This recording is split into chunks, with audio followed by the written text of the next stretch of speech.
Welcome, ladies and gentlemen, to the launch of the National Fleet Partnership. The idea behind the National Fleet Partnership is a group of like-minded businesses who deal with companies with fleets on a day-to-day basis and see a lot of the challenges that they face. You know, we did send out a questionnaire prior to the event, and we're going to cover off some of the questions that we've had there today. But I'd just like to introduce you to the members. My name's Jan Evans. My business is Jets GPS.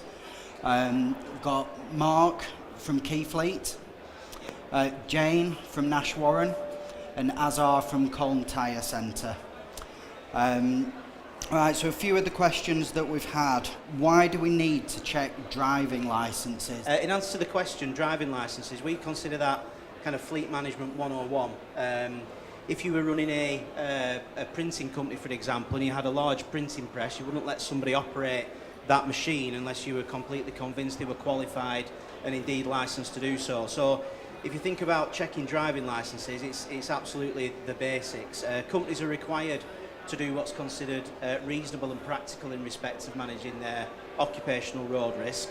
And there's obvious benefits to making sure you're insured for one. So yeah, checking licences, it's no longer sufficient to get a copy of a counterpart. We all know that those have disappeared now. You're only left with the card part. The card part doesn't display endorsements or points or anything like that, so you really must be checking licences with the DVLA. You can do that directly yourselves. There's a system where the driver can obtain a code, which you have for a period of time in order to check the licence, or you can use nice friendly people like Keyfleet who offer a service where you can do it. So yeah, my advice is absolutely, if you're doing nothing else with your fleet, start checking driving licences with the DVLA. Thank you, Mark. Next question, I think Azar's best place to answer is what I was speaking to one of my customers. Quite a typical customer. It's not the fleet manager running a fleet. You know, they're very, very successful in what they do, but they're not a fleet management company. And I asked him what were his biggest concerns, and he said a lot of the compliance and things like that, has real headaches with that. He then surprised me and he said, potholes. Potholes are costing us a fortune. So we've put that one to Azar. Yes, the potholes, well, don't hit them. But in the unlikely event, if you do hit one, what we advise people to do is, mainly the fleet drivers, is stop your vehicle, check for any damages. There are some damages you can't really see. Take notes of the incident, don't just go by your mind. Take notes, or if you've got any objects like a shoes or a ruler or a paper, place it in a pothole that you've hit for later on that you can claim. Thank you, Azar. Moving on to Jane. We've had a few questions in about insurance. How many vehicles can you start a fleet policy with, and what are the benefits? You can start a fleet policy with a little 2 vehicles. You don't need to have 3 vehicles. There is insurers out there that will start, and you can grow to 4 or 5 vehicles. The benefits of having all the vehicles under one policy is you've got the same renewal date. It's easier administration-wise for anybody that you've got looking after your vehicles, and it takes so much less time to ring one person rather than ringing lots of insurance companies. Mark, I think you're best placed for this one. What do we need to know and do if people use their own vehicles for work? This is about, I'm going to stay sat down now. This is about health and safety legislation really, and obligations that companies have, the duty of care as it's often referred to. The same obligations exist for people using their own vehicles on company business.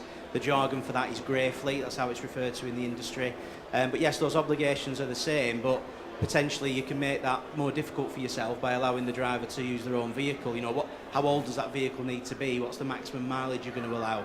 Is the vehicle serviced? Is it taxed, MOT'd?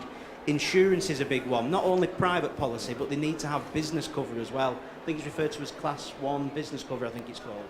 And so many people miss that. And so many people don't consider grey fleet as part of their actual fleet. And we're finding more and more that we're probably managing as many grey fleet vehicles as we are traditional company cars. It's not as simple as just throwing £300 or £400 a month at somebody and letting them sort themselves out. Yeah. I think grey fleet is an area that we will probably cover off in a specific seminar next year, because it has been something that, you know, we get asked about all the time, and there just seems to be a lack of clarity. And then if anyone else has got any questions. It's one for Jane, really. If I can ask, with the grey fleet and with more and more employees within businesses using their own vehicles, is there any contingent policy that an employer can take out to cover themselves if the employee doesn't have the right type of insurance? I mean, basically, you'd have to have either a fleet policy, and the company or the directors would have to own their own fleet policies, or vehicles, should I say.